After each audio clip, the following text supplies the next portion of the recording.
Baik, kita mulai. Bismillah. Assalamualaikum warahmatullahi wabarakatuh. Alhamdulillah.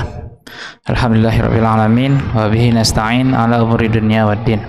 Alhamdulillahi wahdah, shadaqa wa'dah, nasara 'abdah, wa hazamal ahzaba wahdah, la ilaha illallah wahdahu la syarikalah. Lahul mulku wa lahul hamdu wa huwa ala kulli syai'in qadir. Allahumma shalli wa sallim ala nabiyyina Muhammadin wa ala alihi wa sahbihi ajma'in wa ba'du. Ikhwatal iman, saudara-saudari, Bapak Ibu rahimani rahimakumullah. Alhamdulillah, bersyukur kita kepada Allah Azza wa Jalla atas nikmat dan karunia-Nya pada saat kita yang berada di dalam nikmat iman dan Islam, dalam nikmat sehat dan dalam keadaan aman di dalam negeri kita. Maka semoga kita bisa mensyukuri nikmat yang Allah berikan kepada kita ini dalam rangka ketaatan kepadanya, yang mana itu merupakan sebaik-baik atau sesempurna-sempurnanya syukur kepada Allah. Yang semoga dengan syukur kita kepada Allah Azza wa Jalla, Allah menambah nikmat itu kepada kita, nikmat di atas nikmat, yaitu Allah langgengkan kita di atas kenikmatan iman, kenikmatan di atas sunnah, kenikmatan sehat, dan juga kenikmatan aman di negeri kita ini. Amin ya rabbal alamin.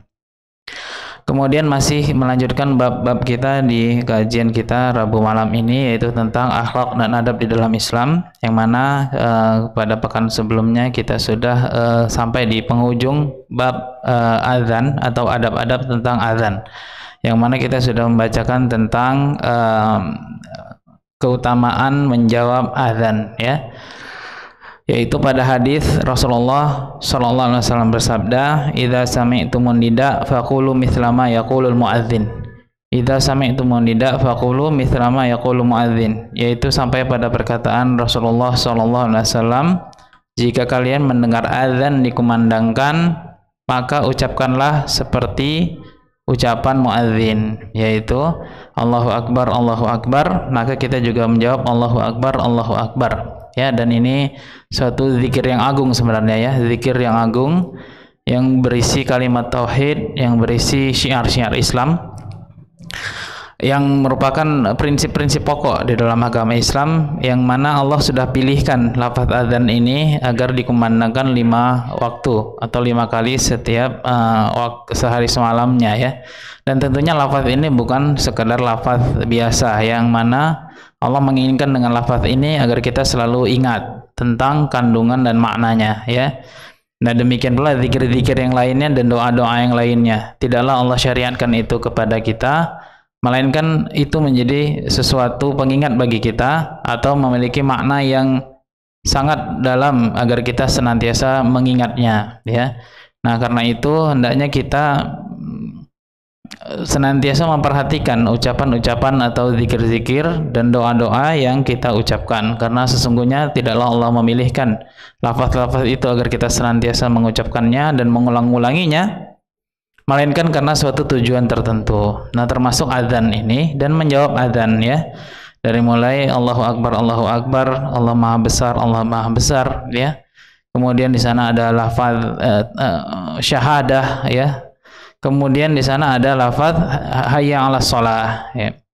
Hayya 'alas falah, ya. Nah, yang mana ketika sampai kepada hayya 'alas shalah dan hayya 'alal falah, maka jawabannya adalah la haula wala quwata illa billah. Jawaban adalah la haula wala quwata illa billah. Lalu apa artinya la haula wala quwata illa billah? Ya, kalimat ini sebenarnya kalimat khobar tetapi bermakna doa. La haula wala quwata illa billah artinya tiada, sebagaimana yang sering diartikan, tiada daya dan upaya melainkan atas pertolongan Allah. Adapun makna letterletnya dalam bahasa Arab, la haula artinya tiada pemindahan dan tiada pergerakan, wala quwata dan tiada kekuatan atau kemampuan melainkan atas pertolongan Allah atau dengan pertolongan Allah, ya. Jadi tidak ada yang bisa bergerak, tidak ada yang bisa berpindah, dan tidak ada pula kekuatan apapun melainkan itu atas pertolongan Allah. Nah, itulah arti letterletnya, ya. Nah, itu sebenarnya kita ucapkan di lisan kita, sesuatu kalimat khabar atau sesuatu ucapan yang merupakan statement atau pertanyaan, pernyataan, tetapi maknanya adalah doa. Maknanya adalah kita sebenarnya berdoa kepada Allah karena kita menyadari atau mengakui bahwasannya tiada pergerakan ataupun kekuatan melainkan atas pertolongan Allah. Maka seolah-olah kita mengatakan, ya Allah, tanpa pertolonganmu maka aku tidak akan mampu, atau tiada yang mampu akan bergerak dan tiada yang mampu memiliki kekuatan apapun, ya, seperti itu ya. Jadi seolah-olah kita mengatakan kepada Allah, ya Allah, kalau tidak Engkau yang membantu maka kami tidak akan sanggup melakukannya, karena sesungguhnya tiada pergerakan apapun, tiada kekuatan apapun melainkan itu dari sisimu. Nah, demikian ikhwatul iman rahimani rahimakumullah. Kemudian mungkin mengingatkan kembali atau terluput dari saya kemarin, ketika kita sampai kepada ucapan as-salatu khairun minan naum. As-salatu khairun minan naum. Nah, para ulama mengatakan atau sebagian mengatakan ucapan yang ditambahkan pada azan subuh ini, apa jawabannya? Sebagian mengatakan karena keumuman hadis Nabi yang kita bacakan di awal tadi, yaitu idza sami'tumun nida faqulu mithla ma yaqulul muadzin, yaitu keumuman dari sabda Nabi, jika kalian mendengar azan dikumandangkan maka ucapkanlah persis seperti apa yang diucapkan muadzin, ya, selain yang dua hayya 'alah tadi. Maka ini menunjukkan ucapan as-salatu khairun minan naum juga dijawab dengan ucapan as-salatu khairun minan naum. Ya, secara umum maka kita mengucapkan persis seperti apa yang diucapkan muadzin. Meskipun ada sebagian ulama yang mengatakan ucapannya disamakan dengan hayya 'alatain. Apa itu hayya 'alatain tadi? Hayya 'alas shalah dengan hayya 'alal falah, yaitu la haula wala quwata illa billah. Akan tetapi yang lebih mendekati dalil adalah diucapkan persis sama seperti ucapan muadzin, yaitu as-salatu khairun minan naum. Salat itu lebih baik daripada tidur. Tayyibun. Baik, kemudian juga kita sudah bacakan hadis-hadis tentang doa sesudah azan, ya. Jadi tentunya ada pahala yang besar dari menjawab setiap azan, dan tentunya dengan orang menjawab tentunya orang yang mendengarkan, ya. Dan ini juga tanbih kepada kita kemarin, bahwasanya pentingnya kita selalu mencari pahala dalam setiap detik kehidupan kita. Bahwasannya azan, menyahut azan dan doa sesudah azan ini termasuk ibadah yang sering diremehkan orang-orang, padahal pahalanya sangat besar. Nah, salah satunya adalah yang kita bacakan kemarin, ya, yaitu satu, mengikuti perintah Nabi. Tentunya sunnah Nabi itu suatu kemenangan dan kejayaan. Kemudian Nabi bersabda, jika seseorang berdoa seperti itu maka satu, ya, kata Nabi, idza sami'tumul muadzin faqulu mithla ma yaqulun tsumma shallu alayya. Jawaban pertama yang kita katakan kemarin atau doa pertama sesudah azan adalah berdasarkan hadis Nabi, jika kalian mendengar muadzin faqulu mithla ma yaqulu, maka ucapkanlah seperti apa yang diucapkan muadzin. Tsumma shallu alayya, kata Nabi, kemudian hendaklah kalian berselawat kepadaku, ya. Dalam hadis yang lain Nabi sabdakan, sungguhnya barang saya berselawat kepadaku 1 kali, maka niscaya Allah akan berselawat untuknya 10 kali, gitu ya. Nah, ini suatu keutamaan sebenarnya, ya. Jadi sebelum sesuatu yang lain, setelah selesai kita dari menyahut la ilaha illallah, maka yang pertama adalah kita berselawat kepada Nabi. Allahumma shalli ala Muhammad wa ala ali Muhammad kama shallaita ala Ibrahim wa ala ali Ibrahim innaka Hamidum Majid. Allahumma barik ala Muhammad wa ala ali Muhammad kama barakta ala Ibrahim wa ala ali Ibrahim innaka Hamidum Majid, ya. Nah, kan saya jika kita berselawat kepada Nabi, yaitu berdoa kepada Nabi, ya, kita juga kaum yang senantiasa selawatan, ya. Kapan selawat disyariatkan? Satu, ketika kita mendengar nama Nabi disebutkan. Kedua, ketika selesai azan, salah satunya, ya. Nah, jadi selawatan itu disunahkan, ya, disunahkan selawatan sesuai dengan dalil yang ditunjukkan oleh Nabi sendiri sallallahu alaihi wasallam. Tapi benar, ini satu keutamaan yang kita harusnya tidak luput, ya, ketika Allah mendoakan balik kita, ya. Selawat itu bisa rahmat atau ampunan dari Allah azza wa jalla. Kemudian hadis yang lainnya setelah selawat, ya, dalam hadis yang sahih juga Nabi bersabda, man qala hina yasma'ul nida Allahumma rabb hadhihi da'wati tammah wa salatil qa'imah ati Muhammadanil wasilah wal fadilah wa ba'athu maqaman mahmudan alladzi wa'ata halat salahu syafa'ati yaumal qiyamah. Nabi bersabda, barang siapa yang setelah mendengar nida, yaitu azan, dia berdoa, ya Allah yang memiliki da'wati tammah, seruan yang sempurna ini, dan salatil qa'imah, dan salat yang akan ditegakkan, berikanlah Muhammad wasilah. dan fadilah dan kedudukan, wa ba'atsu maqaman mahmudan, dan berilah baginya kedudukan yang terpuji, alladzi wa'adtah, yang kau janjikan. Maka halat syafaati yaumal qiyamah, maka halal baginya syafaatku pada hari kiamat, kata Nabi. Maka halal baginya syafaatku pada hari kiamat, maka niscaya dia akan mendapat syafaatku pada hari kiamat, ya. Dan syafaat Nabi itu dari mulai syafaat kubro, yaitu syafaat Nabi untuk memulai hisab pada hari kiamat, yaitu ya ketika manusia terkatung-katung, mereka meminta tolong kepada Adam, minta tolong kepada Nuh, minta tolong kepada Musa, kemudian minta tolong kepada Isa, kemudian akhirnya mereka tolong kepada Muhammad SAW, baru kemudian hisab itu disegerakan. Ketika itu mereka dalam keadaan berdiri di padang mahsyar dengan waktu yang sangat panjang. Kemudian ada syafaat Nabi juga untuk memasukkan umatnya yang sesuai dengan izin Allah ke dalam surga langsung tanpa hisab. Kemudian syafaat Nabi untuk memasukkan orang-orang yang telah masuk ke dalam neraka untuk dikeluarkan darinya dan kemudian masuk ke dalam surga. Nah demikianlah ya, syafaat yang kita harapkan ya dari doa ini. Nah, dengan doa ini maka kita mudah-mudahan menjadi umat Nabi yang betul-betul mendapat syafaat beliau, yang mana ini sering ya dalam ceramah, dalam khutbah dan lain sebagainya, berharap kita nanti termasuk umat yang mendapat syafaat beliau. Nah, bagaimana caranya? Caranya salah satunya adalah dengan menjawab azan, dengan berselawat, dan kemudian dengan mengucapkan doa ini, yaitu Allahumma rabb hadzal da'wati tammah, dan seterusnya sampai selesai. Nah, ikhwatal iman rahimani rahimullah. Kemudian kita kasih catatan kemarin bahwasannya untuk doa yang kedua yang kita ucapkan ini ada beberapa tambahan dari hadis dan ada juga yang tidak ada ya. Jadi beberapa doa yang kita lihat di televisi itu lagi jalan di teksnya atau lain-lain yang biasa diucapkan kaum muslimin itu sebagiannya ada dalam hadis atau sebagiannya tidak ada. Contohnya penambahan kata Sayyidina, ya, itu termasuk tidak ada dalam hadis. Juga penambahan lafaz ad-darajah ar-rafi'ah, ad-darajah ar-rafi'ah. Nah, itu juga kemarin ya setelah kita baca dari fatwanya Syekh bin Bas juga termasuk, itu termasuk yang tidak ada sandaran dari hadis. Adapun tambahan di akhir, ya akhir doa, apa tambahannya biasa? Innaka la tukhliful mi'ad. Nah, itu ada tambahan yang dari sebuah riwayat seperti itu. Ya, karena itu tambahan yang boleh dibaca adalah tambahan yang satu itu aja. Yaitu apa? Innaka la tukhliful mi'ad. Kalau mau ditambah. Kalau tidak maka cukupkan saja dengan Allahumma rabb hadhihi da'wati tammah wassalatil qa'imah ati Muhammadanil wasilah wal fadilah wa ba'atsu maqaman mahmudan alladzi wa'ata. Nah, selesai sampai di situ hadis yang sahih. Taibun.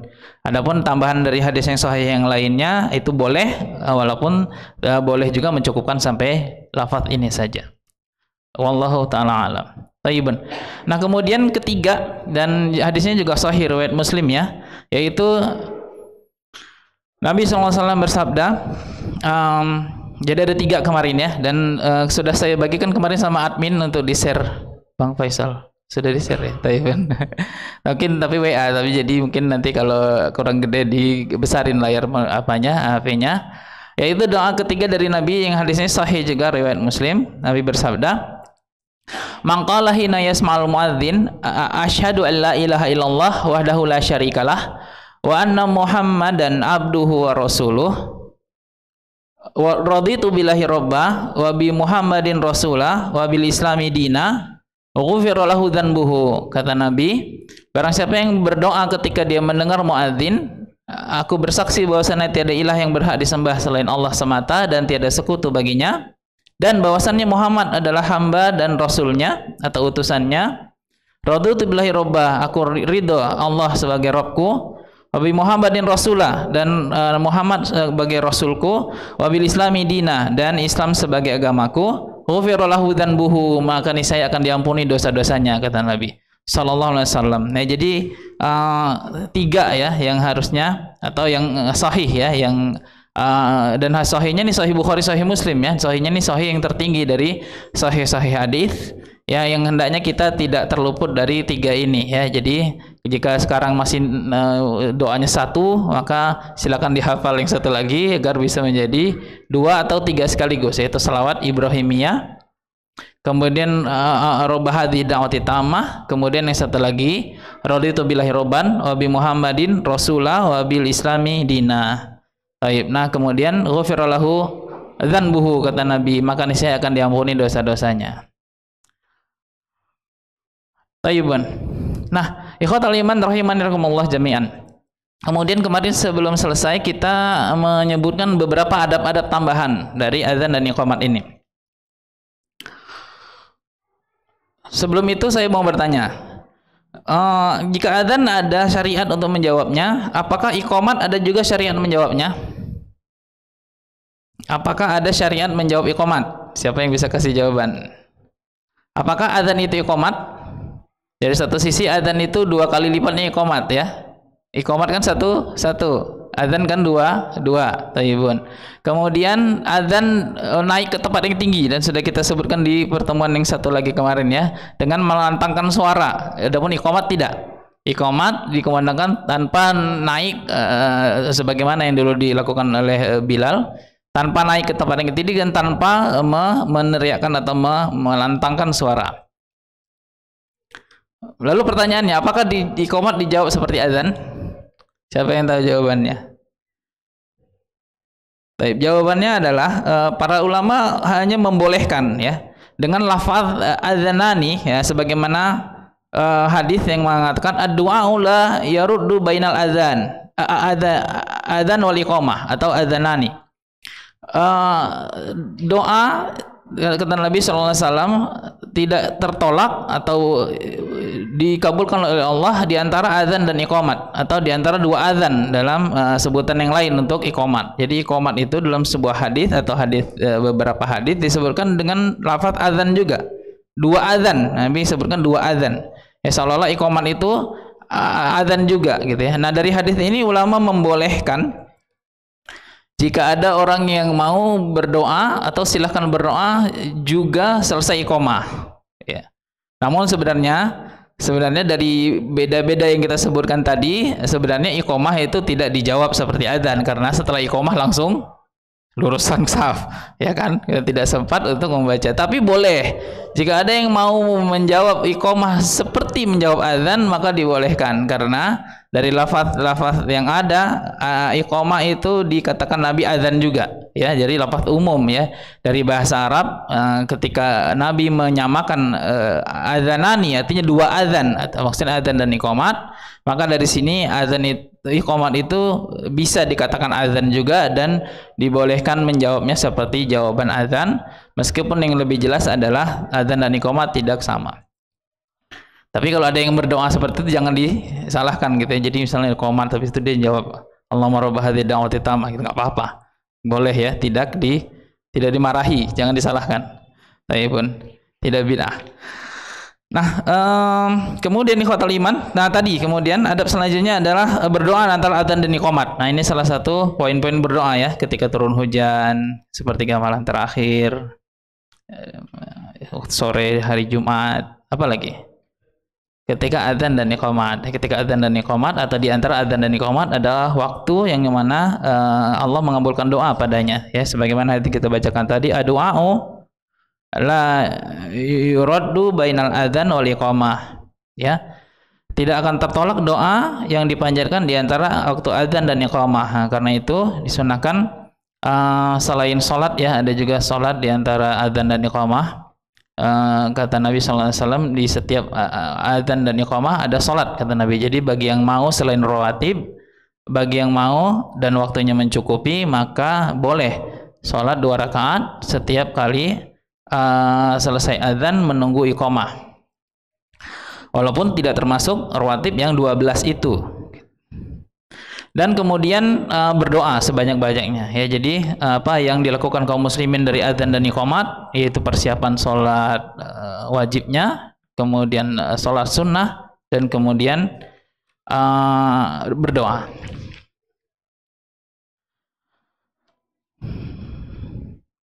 Kemudian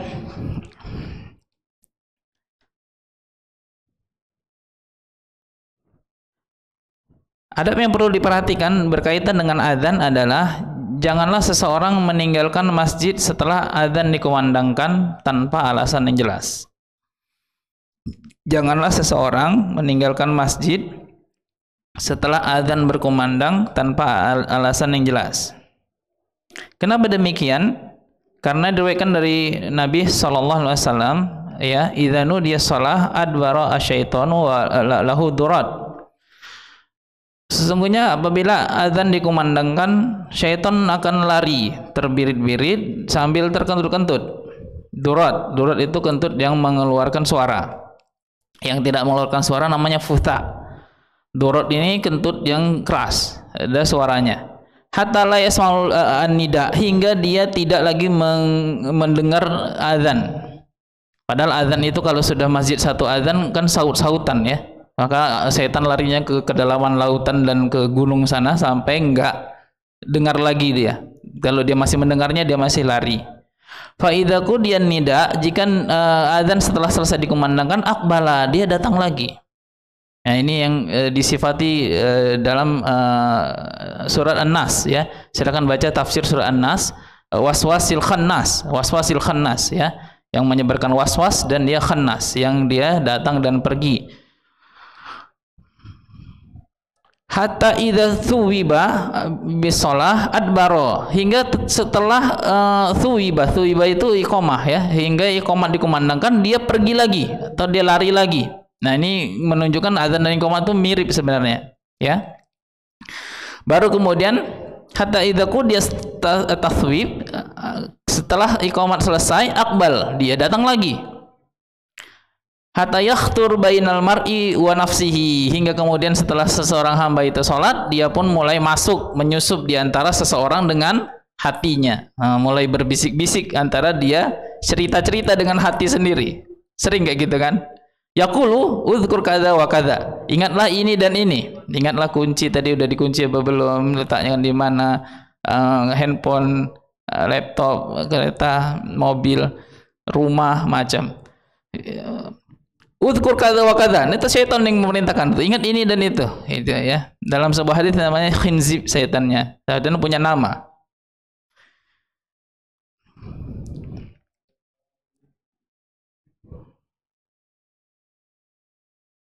Kemudian Nabi mengatakan hatta yadhillur rajulu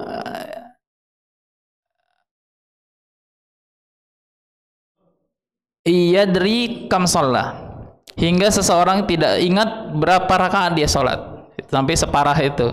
Tapi sering juga kita kayak gitu ya. Parahnya sampai apa? Ingat itu, oke, balik lagi khusyuk lagi sholat. Ingat ini dan ingat itu, balik khusyuk lagi. Tapi ketika udah terlena dia dalam ingatan dan apanya itu, maka yadri kam sholat, sampai dia tidak ingat lagi berapa rakaat dia sudah sholat. Dalam hadis yang lain, la yadri kam shalah, la yadri kam shalah, berapa rakaat dia salat. Nah, ini kita tidak sedang membahas tentang hukum lupa dalam salat ya. Secara umum maka hukumnya adalah dibangun berdasarkan rakaat yang kita yakin. Kalau kita yakinnya masih 2, maka 2 itulah yang pasti, dan yang 2 lagi ditambah. Jika yakinnya cuma 1 nih masih, padahal udah 4. Ya udah 1 itu yang yakin, nambah lagi 3, nggak apa-apa, yang penting yakin, yang penting yakin. Nah, ini baru pakai kaidah yang penting yakin. Yang penting yakin itu, yang yakin itu yang dijadikan patokan. Kemudian sisanya yang entah iya entah enggak, itu enggak dijadikan patokan, maka ditambah sejumlah rakaat itu, kemudian sujud sahwi. Tayyibun. Nah, dari sini para ulama mengatakan makruh hukumnya menyerupai syaiton. Apa itu? Kalau udah azan dia cabut. Nah, sering kita lihat sekarang ini. Dari zaman dulu itu masih dimarah-marahi. Saya ingat waktu kecil, zaman kecil dulu, mungkin Pak Muluk ingat juga dulu ya. Kalau ada yang pergi sesudah azan itu aib banget. Bisa dikejar-kejar tuh manusia. Bisa dimarahin betul-betulan itu. Zaman dulu kali itu kali ya. Zaman sekarang banyak kali pak tukang atau entah siapa-siapa singgah di masjid, orang jualan atau siapa-siapa, orang azan, orang sholat dia nggak ikut sholat. Yang mengantarkan jenazah juga gitu. Udah tahu jenazah itu orang meninggal dunia kan, kita harusnya mengambil ibroh ya kan gitu ya, dengan itu sudah qadha ajaluhu, sudah selesai ajalnya gitu kan. Tapi tetap yang ngantarin jenazah itu tidak wudu, tidak ikut menyolatkan jenazah, bahkan tidak ikut salat wajib. Dan itu banyak fenomena sekarang, dan nggak ada lagi yang marahin. Kenapa itu Pak Yogi? Suruh pusat apa gimana itu Pak? Harusnya itu dia duduk di masjid loh, padahal itu kan dimarahin aja itu Pak. Tapi gimana Pak? merokok lagi dia apa namanya, kebangetan gitu banget tuh, gitu kebangetan banget tuh sebenarnya. Tapi dulu itu nggak boleh gitu tuh, dulu langsung dipelototin tuh dulu itu nggak ada yang kayak berani kayak gitu kan ngelunjak banget zaman sekarang sebenarnya. Nah itu gambaran saja ya, yang sebenarnya harusnya itu nggak boleh seperti itu ya. Zaman dulu masih malu-malu, zaman sekarang udah terang-terangan, dan ini sifat meniru syaitan yang dengar azan dia enggan dan malah dia lari atau pergi dari masjid. Allahumma musta'an. Baik, kemudian diriwayatkan dalam hadis riwayat Abu Hurairah, riwayat Muslim ya, radhiyallahu anhu, dengan lafaz yang sangat jelas ya. Dari tadi kan hadisnya tentang bagaimana syaitan lari mendengar adzan dan iqamah. Kemudian dengan lafaz yang jelas Rasulullah SAW bersabda, Abu Hurairah mengatakan ketika melihat seseorang yang pergi setelah adzan berkumandang, amma hadza faqad asa Abul Qasim. Amma hadza faqad asa Abul Qasim. Abu Hurairah mengatakan, adapun orang ini yaitu yang pergi setelah adzan, sungguh dia telah mendurhakai Abul Qasim, yaitu Nabi Muhammad sallallahu alaihi wasallam. Nah, demikian ikhwatul iman rahimallah. Nah, ini semuanya jika tidak ada keperluan yang jelas ya. Jika tidak ada uzur syar'i. Ya, apa uzur syar'inya? Ya mungkin dia kebelet atau tidak ada air di kamar mandi. Mungkin dia lupa belum mandi wajib, lalu dia pulang untuk mandi wajib. Mungkin dia lupa ada hartanya yang bisa hilang karena dia atau orang dan lain sebagainya, maka ini diperbolehkan. Adapun jika tidak ada uzur syar'i yang membuat dia meninggalkan sholat masjid ketika itu ya, dari darurat yang 5 ya, yang salah satunya tadinya nyawa, harta, apalagi akal, kehormatan, apalagi saya lupa. Oke. Nah, dari darurat yang 5 itu maka boleh baginya uzur baginya untuk boleh meninggalkan masjid kemudian untuk kembali lagi, tetapi bukan untuk meninggalkan masjid seterusnya. Wallahu ta'ala alam. Kemudian terakhir di sini adab yang terakhir, nggak sempat kita adab yang baru ini, tapi nggak apa-apa, saya bacakan aja nanti prinsip-prinsipnya. Yaitu Rasulullah SAW bersabda tentang adzan dan iqamah. Berapa jarak yang harusnya ada antara adzan dan iqamah? Rasulullah bersabda, ij'al baina adzanika wa iqamatika nafasan hatta yaqdiya al-mutawaddi'u hajatahu fil muhlin wa yafrughul akilu min ta'amihi fi muhlin. Berikanlah tenggang yang cukup antara azanmu dan iqamat kalian, azan dan iqamat kalian ya.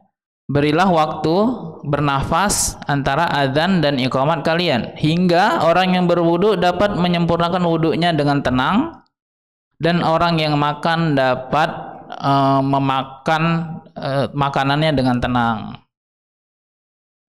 Baikun. Nah, hadis ini ada yang lain ya, kalau nggak salah hingga orang yang memiliki hajat bisa menyelesaikan hajatnya sampai selesai. Allah Ta'ala alam ya, sehingga kadar yang kita berikan, yang seharusnya diberikan antara adzan dan iqamat itu cukup untuk seseorang itu. Jika dia masih ada hajat di kamar mandi, dia selesai. Jika dia hajat dengan makanannya, maka bisa selesai dengan makanannya, baru dia datang ke masjid, sempat dia untuk mendapati rakaat pertama bersama imam. Nah, jika di Saudi Arabia biasanya sekitar 20-25 menit itu standarnya ya. Namun yang cepat saya lihat cuma di Medan ini aja sebenarnya. Kok apa nih? Kok sentimen kali dengan Medan? Nggak tahu. Dulu waktu di Jawa, pernah di Jawa dulu 4 tahun. Nggak cepet kayak di sini. Dijarak sama mereka, ya. Di Jakarta juga masih, tapi ada juga yang cepat udah ketularan Medan. Kalau daerah sana timur, agak-agak timur sedikit ya, Jogja dan lain sebagainya, itu memang mereka jarak agak lama jaraknya. Jadi memang betul-betul sempat. Jadi azan itu betul-betul nyantai. Azan itu betul-betul nyantai, ke kamar mandi dulu, kalau makan sampai selesai, jalan lagi ke masjid, nggak sampai harus buru-buru naik sepeda motor gitu. Jadi kita kan Kalau maghrib kan terbirit-birit gitu kan. Maghrib itu dia kebut langsung satu nafas saja dia gitu langsung. Kayaknya nggak doa lagi dia bisa kayaknya. Doanya 3 loh ini. Dia nggak doa lagi, dia langsung iqamah aja langsung selesai gitu. Nah, padahal bagaimana kita manggil orang lalu orangnya nggak kita tunggu kan gitu. Udah dipanggil ditinggal lagi orang itu kan gitu. Orangnya terburu-buru.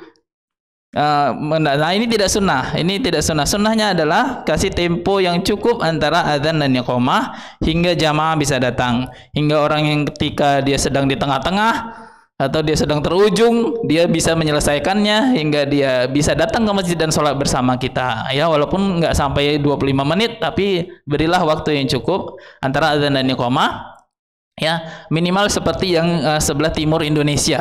Itu masih alhamdulillah memberi jarak antara adzan dan iqamatnya. Baik subuh, maghrib yang paling subuh dengan maghrib yang paling apa ya? Paling terburu-buru. Kalau zuhur sama asar ketika kita masih sadar atau tidak sedang tidur. Oh, ta'ala alam. Nah, ikhwatal iman rahimanillah, ini yang bisa kita sampaikan dari bab adzan. Jika ada yang mau ditanyakan silakan. Next atau selanjutnya insyaallah kita akan masuk kepada bab isti'dzan. Bab isti'dzan ini berdasarkan firman Allah dalam surah An-Nur ya, surah An-Nur yang mana di situ Allah banyak berfirman, setidaknya ada 2 atau beberapa yang berkaitan tentang aurat dan berkaitan tentang minta izin ya. Jadi dasar kita dari bab selanjutnya yaitu bab isti'dzan, yaitu surah An-Nur, dan merupakan tafsir dari surah An-Nur ini tentang aurat dan isti'dzan. Karena isti'dzan ini yaitu minta izin ini berkaitan tentang aurat salah satunya, dan yang paling besar adalah kaitan dengan aurat ya. Karena itu kita mengambil dasarnya dari surah An-Nur ayat 28 dan nanti kemudian selanjutnya ayat 58 ayat 28 dan ayat 58 ya, dan semua nanti akan berkaitan dengan tafsir dari 4 ayat yang kita bacakan ini. Ada yang mau ditanyakan tentang azan? Ya, silakan.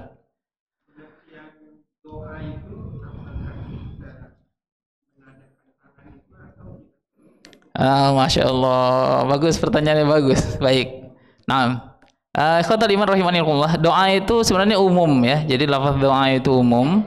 Karena itu keumumannya mencakup semua adab-adab berdoa, yaitu boleh padanya mengadakan tangan ya. Jadi doa itu kan salah satu adabnya adalah mengadakan tangan, sehingga secara umum semua doa maka boleh padanya mengadakan tangan. Wallahu a'lam.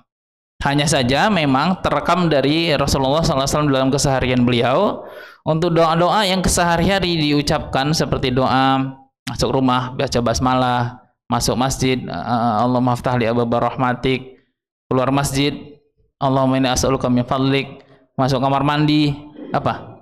Allahumma inni a'udzubika minal khubuthi wal khaba'ith, keluar kamar mandi apa? Ghufranaka, dan lain-lain. Sebagaimana para sahabat rinci memeriahkan dari Nabi, bagaimana Nabi sholat itu dipelototin banget sama sahabat, sampai sahabat itu tahu apa yang beliau baca dari gerakan jenggot beliau ya. Jabir radhiyallahu anhu itu tahu beliau membaca Sabbihi isma rabbikal a'la ketika sholat zuhur dari mana? Dari gerakan jenggot beliau. Sabbihi isma rabbikal a'la gitu. Al-a'la ini gitu kan gitu. Detail, sahabat itu meriwayatkan dari Nabi itu detail, sampai Nabi menggerakkan telunjuknya atau enggak gitu, semua detail. Nah, ya maka dari itu kita mengambil kesimpulan ya, dan ini yang lebih saya pilih untuk doa-doa harian sebagaimana yang kita ucapkan tadi ya, dan termasuk doa menjawab azan, maka tidak perlu mengangkat tangan. Karena untuk doa harian seperti ini tidak terekam dari Nabi mengangkat tangan gitu. Jadi doa masalah secara umum adabnya adalah mengangkat tangan, maka boleh kalau mau mengangkat tangan, tetapi karena detailnya para sahabat meriwayatkan dari Nabi dan Nabi tidak pernah terekam untuk doa harian seperti ini mengangkat tangan ya, bismillahirrahmanirrahim, tawakkaltu la haula wala quwata illa billah. Doa apa tuh? Keluar rumah. Oke. Nah, maka ulama mengambil kesimpulan jika tidak ada untuk ini diriwayatkan dengan angkat tangan, maka tidak diangkat tangan. Wallahu a'lam. Dan ini saya yang lebih memilih pendapat ini, kecuali doa yang di sana disebutkan Nabi mengangkat tangan, sebagaimana doa satu lagi untuk keluar rumah. Siapa yang hafal?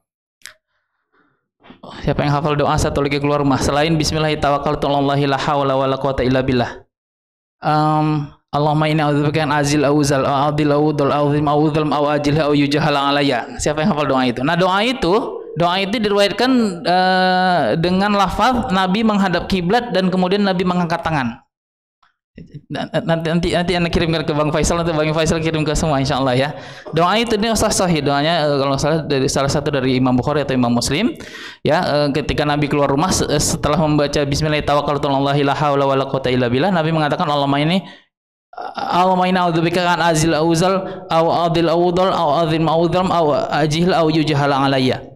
Nah, itu diriwayatkan dengan Nabi menghadap kiblat dan mengangkat tangan. Nah, gitu ya. Nah, jadi ketika detailnya periwayatan ini, maka doa untuk seperti ini yang tidak ada detailnya Nabi mengangkat tangan, maka yang lebih baik adalah tidak perlu mengangkat tangan. Allahu a'lam. Tapi jika ada yang mengangkat tangan, maka jangan disalahkan karena itu berdalil dengan keumuman lafaz. Tayyibun. Ada pertanyaan lain? Naam. Tayyib. Ya.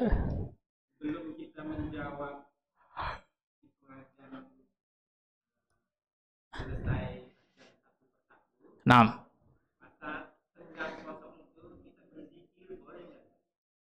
boleh.